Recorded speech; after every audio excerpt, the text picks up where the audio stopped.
Good afternoon, and welcome to the Today's Dietitian CE Learning Library webinar, Childhood Obesity Through the Eyes of Hispanic Families, the Impact of Feeding Practices. Today's Dietitian is the only independent magazine written specifically for registered dietitians and nutrition professionals. Today's Dietitian is proud to be the recognized resource for practical, reliable, and interesting information for dietetics professionals. Before we start today's presentation, I have 2 points of housekeeping. First, in order to claim your CPE credit, you will have to remain with us through the entire hour-long presentation. Second, at the end of the session, our presenter will be taking questions. If you have a question, please type it in the question box in your control panel. We will try to address as many questions as time allows. Today's presentation is brought to you free of charge through the generosity of the California Strawberry Commission. Please note that the California Strawberry Commission provided financial support only and did not have input into the information provided in this program. Our webinar presenter certifies that she has no relevant disclosures to report and no conflict of interest exists for this program. Now, Colleen Wysocki, MS, RDN, and Nutrition Communications Manager at the California Strawberry Commission, will introduce today's presenter. Welcome, Colleen. Thank you, Leslie. As supporters of health research and science, and on behalf of California strawberry farmers, 2/3 of whom are of Latino heritage, the California Strawberry Commission is thrilled to sponsor this webinar examining cultural beliefs and behaviors around obesity in Hispanic communities. I am pleased to introduce today's presenter, Nilda Ben-Maor. Nilda is a bilingual registered dietitian nutritionist and certified diabetes educator with a master's degree from California State University. Her passion is learning how to better serve the Hispanic population due to their high risk of obesity-related health problems. Nilda has extensive experience in nutrition counseling and spent many years studying foods from each Latin American country. For more than 2 decades, Nilda has provided nutrition education through Kaiser Permanente in the LA County Health Department for a large Latino population.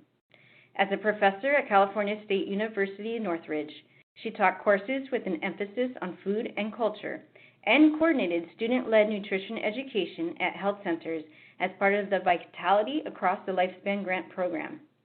Nilda is currently a nutrition diabetes educator at Clínicas de Camino Real in Ventura County. She provides counseling to members of the community who are traditionally underserved. She also volunteers for the American Diabetes Association.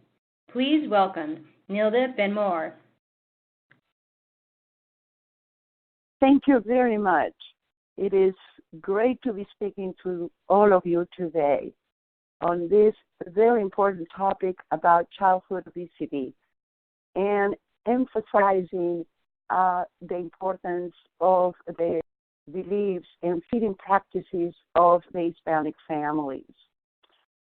Let me start by going over their learning objectives. Today, we are able to identify the environmental, socioeconomic, and cultural factors affecting childhood teen obesity in the community, learn and understand how parents' perceptions and beliefs regarding obesity influences their readiness to change the habits of children and families. Also, identify barriers to effective communication in order to provide dietary interventions and nutrition education to Hispanic families, and assess Hispanic children and teens' preferred foods and nutrient intake in order to provide culture-appropriate medical nutrition therapy. So these are the learning objectives for this presentation today. So let me start with a couple of definitions. And I think when we're working with Hispanic population, the term Hispanic and Latino gets a little bit confused. So let me start by stating that Hispanic refers to persons of Spanish-speaking origin or ancestry from Latin Americans, but excludes Brazilians.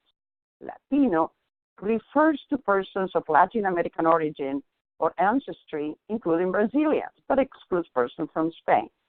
Well, it gets a little complicated, but we'll make it simple for you. Which term do you use? Usually, it's language the one that makes the difference. Hispanics refers to language. People that speak Spanish are Hispanic. Latino refers to geography, where they were born in the location. That's why patients from Brazil are not Hispanic. For example, if we have Mexican Americans, we are looking at being Hispanic and Latinos. Brazilian Americans are Latinos, not Hispanic, because they don't speak Spanish.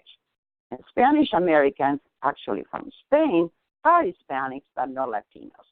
So now that I got all this information there, I'm sure they are getting a little confused. So in my case, I was born in Argentina, and I speak Spanish. So I'm both Hispanic and Latina. So the next thing that I want to really emphasize today is the differentiation between assimilation and acculturation. So what is the difference? Assimilation refers to the process where some of the majority of the community's cultural aspects are absorbed in such a manner that the home culture aspects get mitigated or lost. We typically use the term a melting pot. That was used for a long time with immigrants coming to this country. But now we have another term that is acculturation, which is the process where the cultural aspects of the majority of the community are adapted without losing the traditions and customs of the minority group. These measures include the number of years they've been in the country, the ages, whether they speak English or Spanish, the media. When we're talking about the population today, we need to start looking at acculturation more than anything. And in the past, we probably use assimilation as one of the guidelines for our counseling, especially when we do nutrition counseling, thinking that the immigrants are eating pretty much a typical American, what we call a typical American diet. So minority culture changes in the case of assimilation, but it remains intact in the case of acculturation. So having those two terms in mind, then I'm going to continue with the presentation. Defining childhood and teen obesity. So many of you know about the growth charts, and we know that overweight is about 85 percentile to 95 percentile of the growth chart, but obese is above the 95 percentile. Let me give you some statistics. When we're comparing Hispanics, and we're talking about ages, very important, from 2 to 19, Hispanics, comparing to blacks, comparing to whites, are at a higher rate of obesity than the other ethnic groups. Following this range of ages, we're dividing into 2 to 5, 6 to 11, and 12 to 19. Hispanic children tend to get into the ranges of obesity and overweight between the ages of 6 and 11. Very important to understand that this is a key time to really intervene with any modification in their healthy guidelines for eating habits. When we look at the same age group and we divide it by boys and girls, we notice that the boys are actually at a higher rate of being overweight or obese than the girls. When we really interview a lot of parents, and this is something that you probably see every day in your practice, is the perception. And this is not only for Hispanics, but for all cultures, that the parents underestimate their children's weight status. So when we ask them, what do you think about the child's weight? Most of them, about 65%, would say, oh, they're about the right weight. What happened through the years? In the 1970s, we were really looking at playing outside. Going outside, it was something, and play with other kids was something very, very common. And Now we see that technology has definitely changed that. Why they are not going outside? Well, we need to look at this population. Not only there's a safety reason for pretty much everybody, but the parents are not allowing the kids to play outside for many reasons too. And one of them is the fear of immigration rates, being separated from their children. Remember, the children, most of them were born in the United States, and they don't have any problem with immigration status or documentation, but the parents do. And also, we need to really look at whether the children are, spending a lot of hours on screen time. Don't necessarily mean that because they're not using the technology, they're going to go outside and play. So we need to consider this is one fundamental area. Parents are very aware that it's important for the kids to be active, but there are a lot of limitations.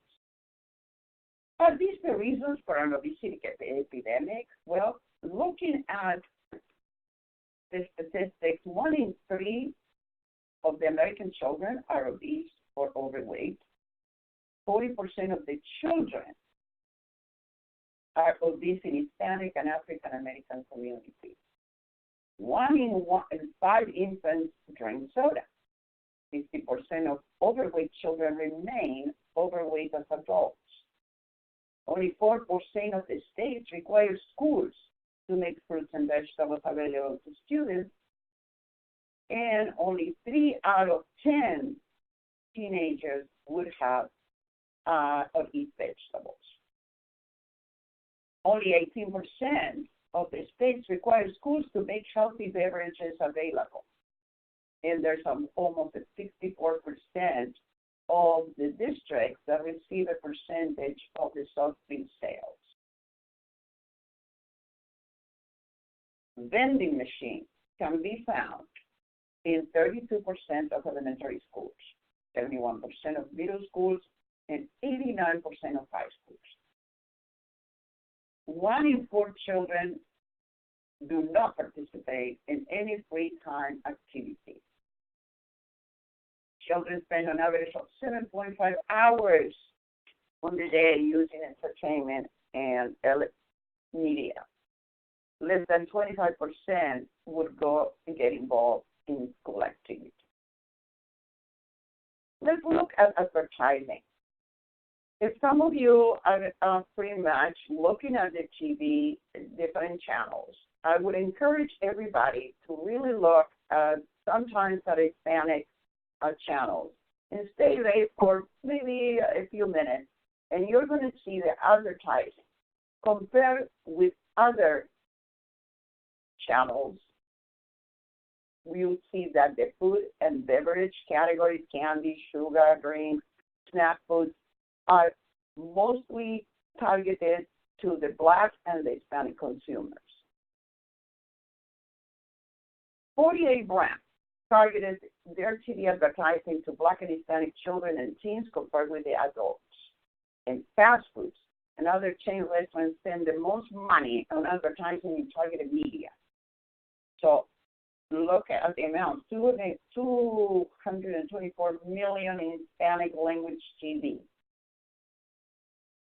What types of foods do supplemental nutrition programs provide? One of the things is when we're counseling patients and clients, and you have a family, and they come to you and you're trying to find out what is it that they eat, and especially the children. Well, we look at school programs, and we have several supplemental nutrition programs that are available. First of all, we have WIC. So the Women and Infant and Children program provides nutritious foods and supplement diets for the children up to 5 years old. Then we have the National School Lunch Program. This is a federally assisted meal program operating in the public and for all kind of nonprofit private schools. And I want to emphasize that it provides nutritionally balanced, low-cost, or free lunches to the children every day at school. Then we have the school breakfast program. And some of the states get reimbursement for operating these programs.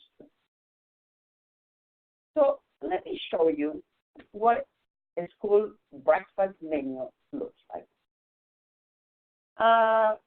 My daughter is a special education teacher, and many times we discuss, what they teach at school. And basically, she was so nice to provide the following pictures. This is an example of what the school breakfast menu looks like. Remember, we talk about balanced and nutritious? Look at what they get. One of them is like 2 pancakes and a chicken patty with a banana and a milk. Yes, it meets the guidelines. But look how the food is processed, packaged, and given to children. When I saw these pictures, I couldn't believe it myself. I said, this is not real. Yes, it is. So become aware of what these kids get for free every day at school. But then that's not all. Meals after school program. This is another special program that offers meals after school. That means if the child would stay a few minutes after the school ends, they get either a hot meal or a cold meal. They would make a choice. Sometimes some schools offer snacks, others offer a complete meal. So it's important to understand when you are counseling or asking the questions. I always say ask the questions. Do the kids eat at school? Do they have all the meals and the after-school meal? Do they pack their lunch? We nutritionists talk all the time about why don't you pack your lunch? Why don't you take healthy snacks? Well, the parents sometimes do that. But remember, these kids have all these foods available throughout the day, plus the snacks that they take with them. Then where do they buy the groceries? We assume that Hispanics go into supermarkets, but not necessarily it's true. Many of them buy their groceries and the food at the convenience stores. And most of them, and you can see this statistic, that is very, very, very common, that they would have all the prepared foods, packaged foods, and snacks that they buy at the convenience store. What do Hispanics drink? Many times we'd say, do not drink soda. And they would answer to you, no, we don't have soda in the house. We know it's not good for our children. But when we look at sweetened beverages, these are their choices.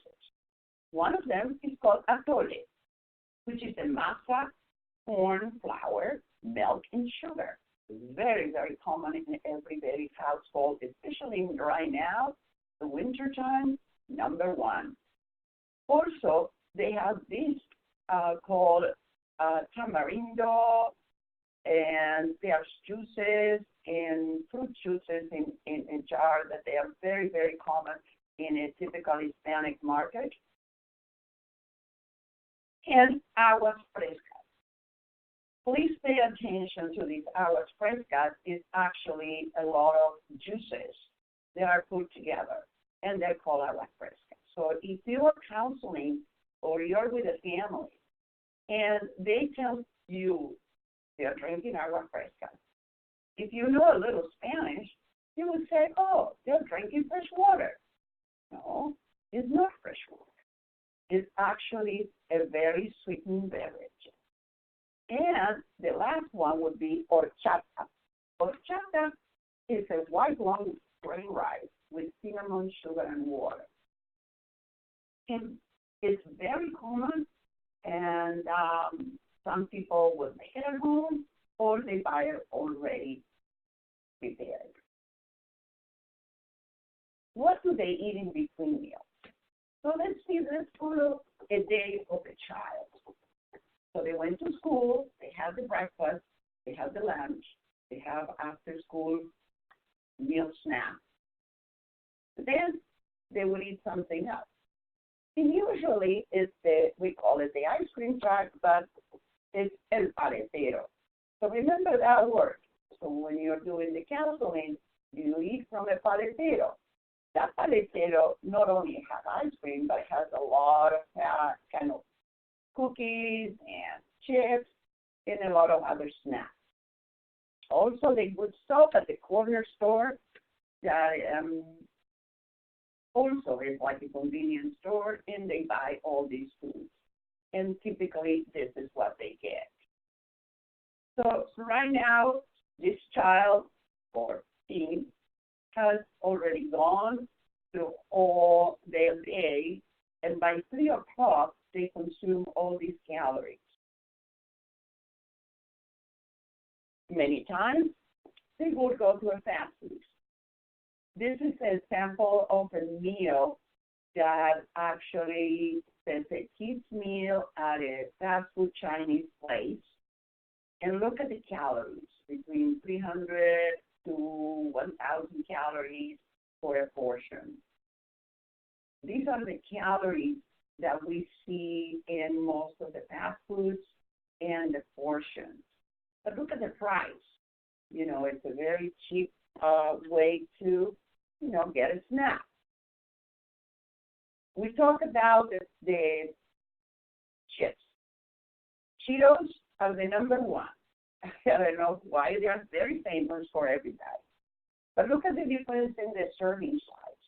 Most of the time, they would buy this very large bag. They have a big family, and when you ask them, do you eat the whole bag? They would say no, not in one day. They might eat it in 2 days. But look at the calories. We have already 1,000 calories just with a bag of chips. Many of you have seen the portion distortion through the years. And I think it's important to understand that it's an issue for everybody. Let's look at what they eat. It's very common for the Hispanic population, especially from Mexico, because you need to understand that not everybody that speaks Spanish eats the same food. We are from different countries in South America, and we all have different preferred foods. But in this case, would be a flour tortilla. Here is the information with the calories and the nutrients. Arepas. Arepas are very, very common with Colombians. Patients from Colombia, this is a very typical food. And our food, quote unquote, we're used to the bagels. And also we have the pita bread. So if we're looking at the calories and we're looking at the fat and the sodium, we see some similarities. So why am I showing you this? Because most of the time, I've heard not only colleagues, but other providers telling the Hispanic population not to eat tortillas, not to eat rice, and eat whole wheat bread instead. Well, let me show you. I don't think it's true that we can give that kind of information. First of all, there are benefits of both. They are really good choices. When we look at a whole wheat bread and a corn tortilla, they're exactly the same. There's no difference whatsoever. 2 servings, 110 calories, and the advantage of corn tortillas, they don't have sodium. So basically, it's not a quote-unquote bad food. It's really good, so we can always say, no, you don't have to give up your tortilla. When the patients come to see me and they tell me, oh, my doctor told me I cannot eat tortillas, it's basically a statement that they do not really accept. Because why not? The tortillas are good, and they can go ahead and eat it. So one of the principles is, let's look at portions. Not so much as avoiding the food, but looking at the portion. Instead of 5, 6 tortillas, Why don't you reduce to 2 or 3? It's able to do that. What we usually recommend for the children is the plate. You all know, you don't like Hispanic food, and even we have Hispanic. This is what we tell them to eat. This is where they actually eat. And here I have an example of a meal from a restaurant that actually was labeled "These meals at a Mexican restaurant." And look at this portion. Okay, education, attainment, and acculturation, and beliefs and perceptions about healthcare, and the legal documentation status, and access to health insurance. Feeding practices. A very important component of parenting within the Latino culture involves feeding their children. It's very, very important for them. This is what they do. Most of the women spend hours preparing the food. And feeding is a very important thing in the culture. But also, it's pressuring a child to eat and finish your plate. There's also the indulgent feeding, such as a very nice parent, giving the child the food he or she likes as they wish with no limits. Some of the families believe that if I give more food, I love them more. But then we have the grandmothers. We call it the abuelitas. That most of the time they take care of the children and they give them all the good things. But this is not only in the Hispanic community, I would say with all of them, would be all the cultures that would give them all kinds of nice little treats because it's part of being a grandma.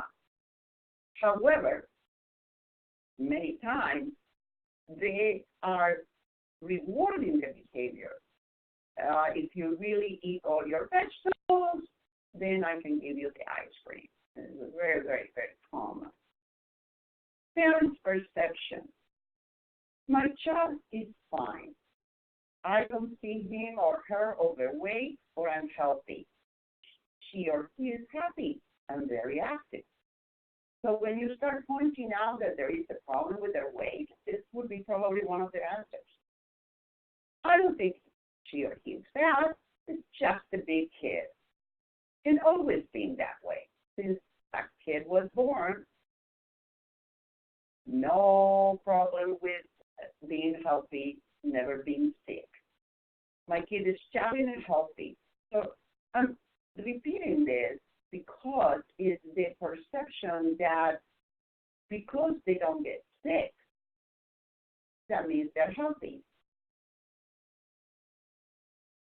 And being a big boy means that hungry all the time, wants to eat all the time, and many cases when you are trying to say maybe limit the amount of food, control your portions, most of the kids would get upset. And then the parents would say, no, I'm going to give you because more food, because you get upset. Things to consider. When you are working with this population and you have two languages going, do not use family members to be interpreters or to translate. Try to get an interpreter if possible, and it has to be a professional. So what do I do when somebody comes into my office and we have all these issues? The first thing I do is I talk about the BMI, which is the growth chart. I show them where the children are in the growth chart and what the goal would be for their age and their weight. And I always tell them, well, they're pretty much sometimes they're not overweight, they're under tall. So they need to grow. If we can keep that weight and maintain it while the child is growing, then we probably can get to the average levels or percentages with the weight chart. Be aware of the words that you use to describe body weight in front of the children and the teens. Try not to use the word fat, and try not to use overweight or obese because they get very sensitive. And I've seen many cases in which providers have mentioned that the kids were obese, and the child gets very, very upset.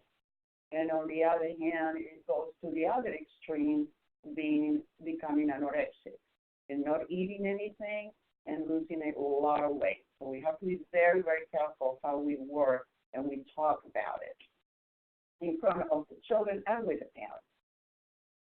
And very important is to make the family understand that this is a team effort. So when they come and say, well, we're going to go work as a team, and everybody's going to have a role like in any game, and we're all going to work together, and I will be your coach. I will try to tell you what are the things that you probably need to do, but we all need to work together. This is not your child that needs to change the way he or she is eating. The whole family needs to do it. And many times we have a family that you see that one child is overweight and the other is very skinny. So they bring all the quote-unquote goodies for the cookies or sweets for the one that is skinny, and they tell the one that is overweight, no, you cannot eat it. That's not okay.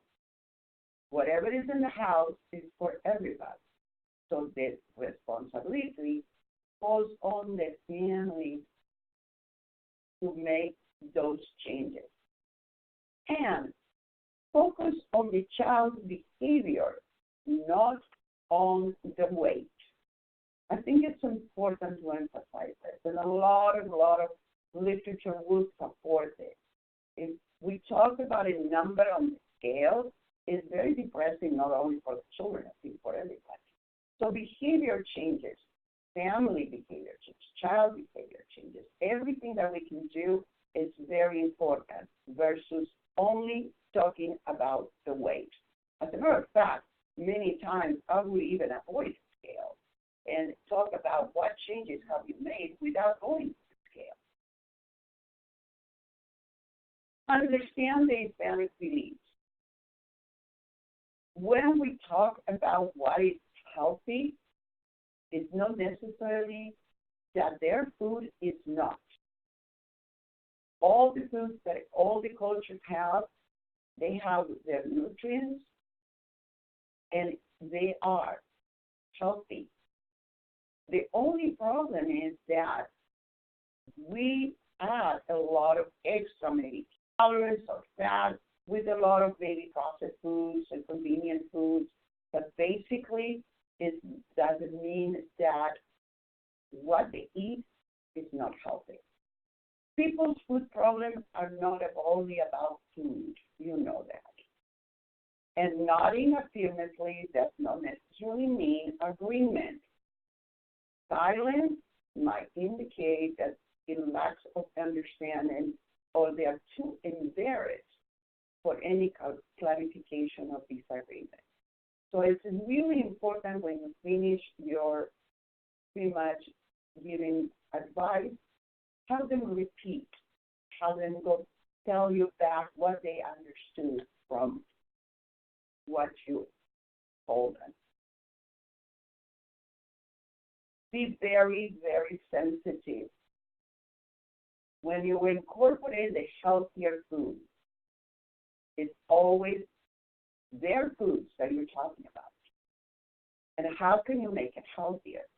For example, if you have beans and they fry the beans, and you just boil the beans and serve them like that. If you're going to eat tortillas, can we have the fresh tortillas, corn versus flour? Can we eat a little bit less tortillas? Maybe we can add a little bit more of what they like. There are a lot of vegetables they are very familiar with, and one of them is nopales, and they all like it. So we can add that to the meal.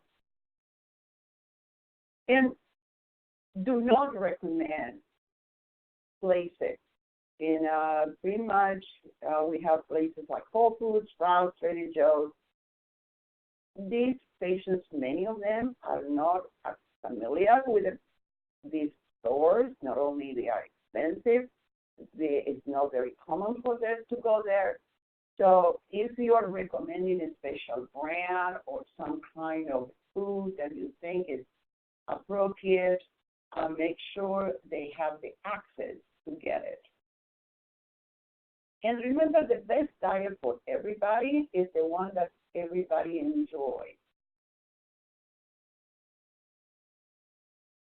And to always promote consumption of the traditional food. Now, let me show you how we can go the steps. How can we change what they usually eat? This is their typical meal plan or food choice. This is the typical portion of a tortilla and rice and beans, a pan dulce. One of the things I want to mention to all of you is that when they say, well, I have coffee in the morning with pan, well, you translate that would be bread. Well, it's not bread. It's pan dulce, which is actually almost like a donut with a lot of sugar and fat. And then the snacks is chicharrones, and which is fried pork, and it's very typical as a snack. So what do I do? We talk about having taquitos, either chicken or beef, with corn tortilla, adding boiled beans, adding nopales, and adding some good fresh fruits, well, in this case, like strawberries. Actually, look at how we keep their traditional foods, and we made already a much healthier choice. Avoid confrontation and criticism. If a parent child feels intimidated, they may become passive and not ask any questions. Provide recipes that include Hispanic food. Many times we have a lot of literature that gives recipes, healthy snacks, but Hispanic foods are not included. Sometimes I've seen that, for example, my plate for Hispanics substitutes the bread for tortillas or rice for potatoes. But basically, swapping the foods, that doesn't mean that you're providing culturally appropriate nutrition education. Do not advise patients to stop cooking or eating the foods that they have done and ate for many, many, many years. Don't make the comparison that this is bad and this is good. We cannot make those statements, but like I show you, when we look at the nutritional content of food, they're pretty much the same. And don't assume that everybody eats the same food. And this is very true because younger children will eat what the parents eat, but teenagers don't. They like other foods, and many times they dislike the typical Mexican food, and many parents have told me, oh, my kid will not eat my food, but then they go to Taco Bell and eat fast food, Mexican fast food. Let's talk about the chart notes. When you look at a typical template from a provider, it would say something like this, that in severe obesity due to excess calories, over 99% of age and pediatric patients. Plan, diet, and exercise discussed. No juice, soda, Gatorade. Try to limit simple carbohydrates and sugar. No fast foods, fried foods, or processed foods. Increase fruits and vegetables. I think you've seen this many, many times. Not only that, they would say something like that. Well, as I mentioned before, not necessarily they drink sodas. And when we talk about the simple carbohydrates and sugars, We need to be more specific exactly what is it that we're talking about. And the word no, no this, no that, not very effective. People, families, children, everybody's going to continue eating fast food. This population, they are farm workers. They work in the fields for 12-hour days. Many times they come very tired, and they have no other choice but to maybe go out and fast. So we, as educators, nutrition educators, we need to start teaching them and explaining to them how they can make better choices when they eat out.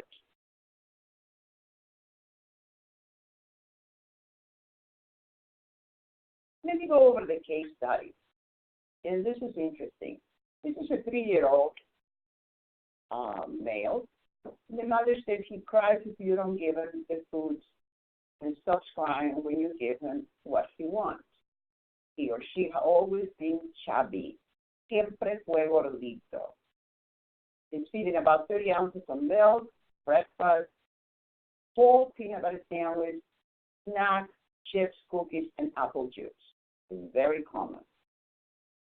The perception is number one, that the parent doesn't perceive that this child has a problem and likes to offer frequent meals, and is actually taking the role of a very nice parent. So the plan is to go and talk about removing the bottle, maybe other more fruits and vegetables, limiting the portions of sweets and juices, and focusing on portions, and do not reward with food. Because actually the peanut butter sandwich is not a problem, but we have to look at the portion. And lately, the families are feeding the little children bigger portions. And why is that? Many times you have other children in the family that are eating at the same time. And I see this a lot with girls, for example, with an older brother in the house, and then the mother would feed them all the same portion. And I always point to them that the smaller children or girls would eat a little bit less than older teenage boys. Here is a 14-year-old female that weighs 220 pounds. This is what I see pretty much in my practice very often. Look at the years, and this is what I want to point out to most of you is why do we intervene earlier? Look at the year 2015, this child was already 183 pounds, and it was referred to me this year for weight management. When the patient comes into the office, this girl starts crying, doesn't want to talk about weight. It makes her sad. She says she's always hungry and never gets full. She eats fruits and vegetables and drinks a lot of water. The mother argues with father and blames him for bringing cookies, chips, and sodas to the home. She doesn't see that the patient has a problem with weight. What is tough situation when one of your patients is crying in your office? And it probably happened to a lot of you. So I was thinking, how can I address this without getting into the mother and the father dispute? But what I've done is start directly with looking at how can I help the child take charge of this situation. One of the things that especially teenagers like is things that we can use the phone. So we talk about apps. We talk about, can you get one app that maybe you can kind of look at the amount of calories they consume.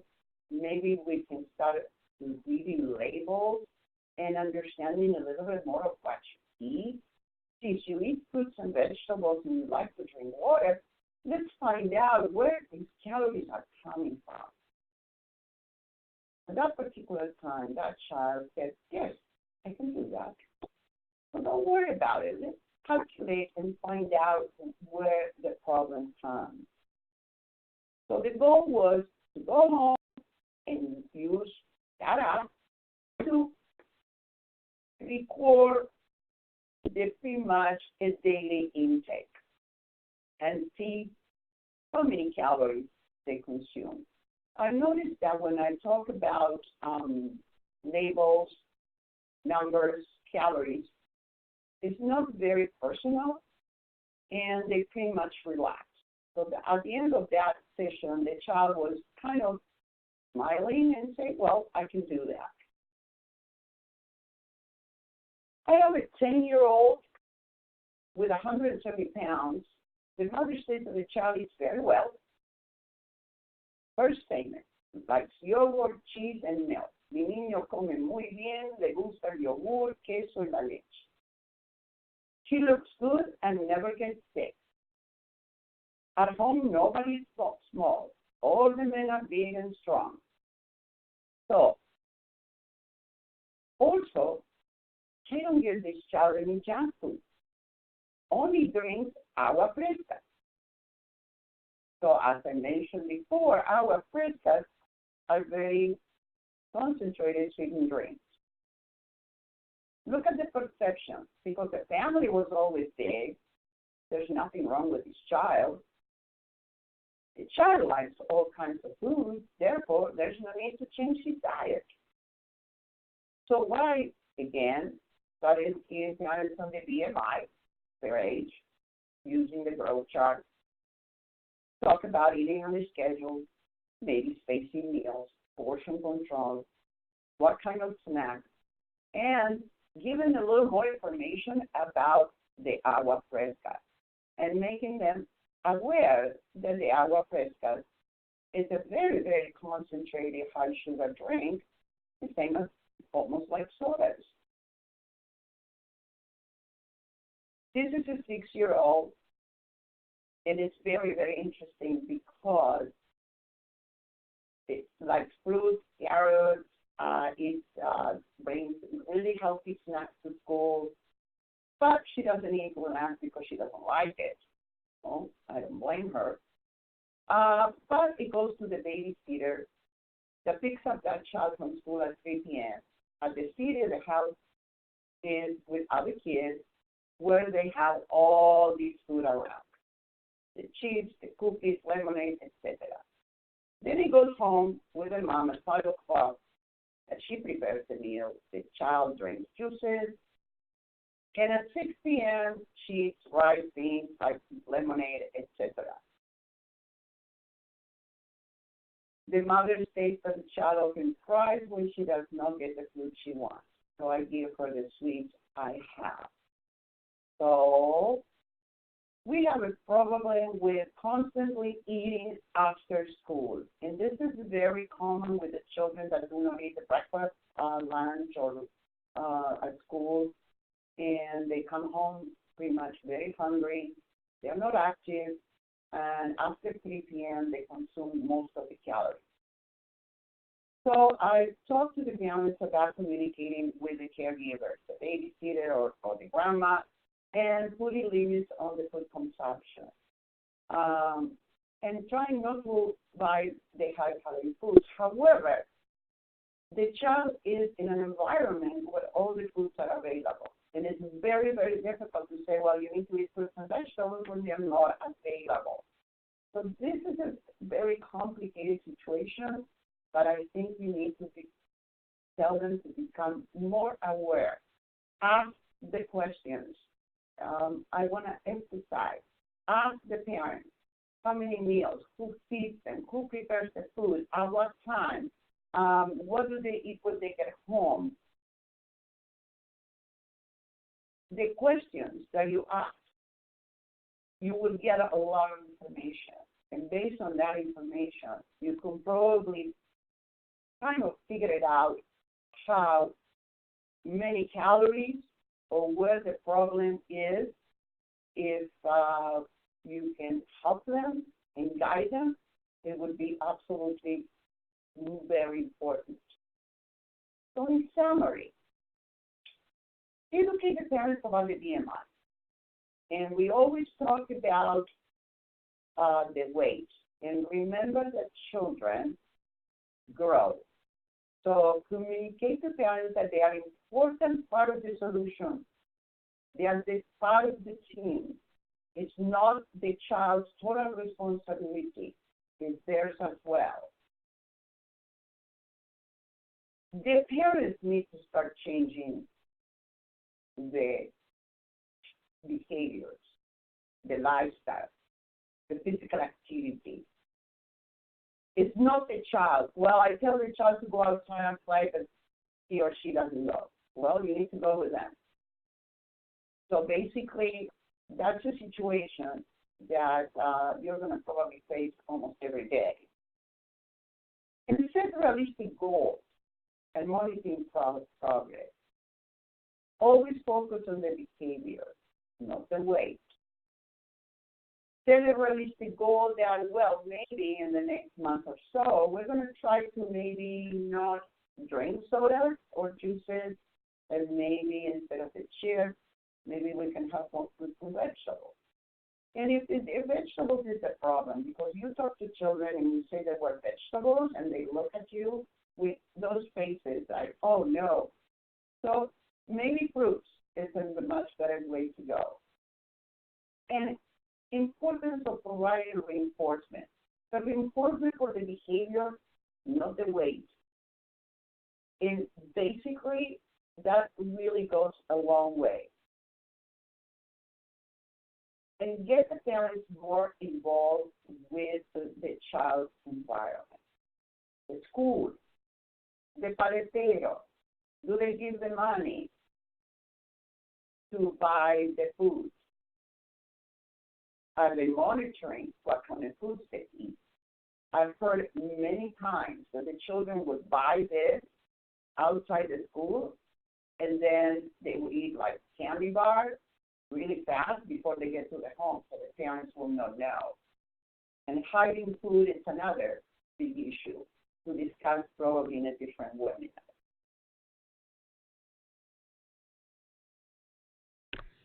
And I guess this is the time that we have to answer the questions. Yes, absolutely. Thank you, Nilda. We've had several questions come in, so I'm going to start at the top and work my way down. We've got about 5 minutes. If the audience can stay on the line a little bit after the hour, we'll continue to take questions, but I will put the credit claiming slide on the screen so that you have instructions on how to get credit for participating in today's webinar. So Nilda, the first question is from Beverly. Why do most use convenience stores to buy groceries? Is it an issue of location of supermarkets and lack of transportation, or other issues in access to stores, grocery stores? Okay, I think the answer is all of the above. Basically, these places, they have very, very little transportation. Most of the, especially here in California, it's very difficult to get from one place to the other without a car. And those convenience stores are pretty much very close. A block or 2 blocks, they are not very far from the schools, and it's easier. And one of the things is that they feel very comfortable going to a convenience store with the Hispanic owner, and they talk the language, so it's easier for them to do it, yes. Great. Next question from Stephanie. When counseling a family, usually the mom will attend, but how important is it to incorporate the husband or the dad into the dynamic? Well, it's extremely important, but the difficulty is the schedule at work. And most of the time, you're going to see that you're going to see the children after 3 o'clock. So they have to be taken from school. The father is usually more available. The father is working. You can try to maybe one visit with the mother and visit with the father. Sometimes the father is not even in the picture.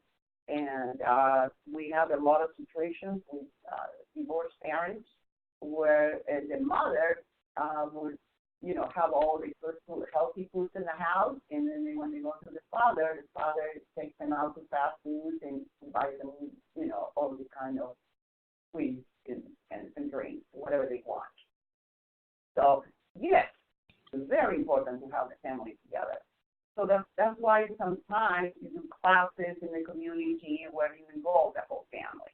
I think more important is to bring the abuelita, the grandma, the one that needs to become more aware of, some of the issues that are there. And most of the time they feel there's nothing wrong with it. So yes, as many people as you can put in that office, bring them. Great. Yeah. A couple people asked, Nilda, instead of saying a child is obese or overweight, are there other descriptive or better descriptive words to use to communicate that message? Oh, okay. In English, would you say something that the doctor feels that for the height that the child has for the age, we are looking at the weight, and it seems that it's a little bit higher. But when the child will grow, this weight will be okay if we can keep it and maintain it at the same level. In Spanish, it would say something like, el peso está mucho más alto de lo que es por la altura. So I would say the weight is higher for the height and the age, whatever you say. You don't use the word obese or overweight or fat. I'm definitely not. So using the BMI chart to illustrate where the child should be would be the recommendation. Right. I know those growth charts. As a matter of fact, I made a lot of copies in my office. And remember, Hispanic or any culture, they know numbers. So it's easier. They can see the curve. I put the dots on the curve and say, well, the idea would be here, and this child is here. And that's why we're trying to, help you, make some changes. And then you can talk about the risk. Maybe, if the family has diabetes or cholesterol, and say, well, we're trying to prevent that. And they're very, very receptive. As a matter of fact, most of the time they ask me, can I take this stage home? Sure, you can take it. So it gives them an idea of why the doctor says what he said, or any of the health care providers. Yes. Understood. Okay.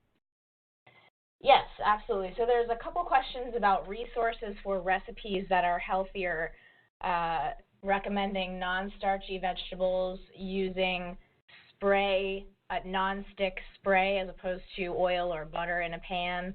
Do you have any recommendations for alternatives in addition to the ones you mentioned earlier, chicken tacos and the boiled beans as opposed to refried, etc.? Right.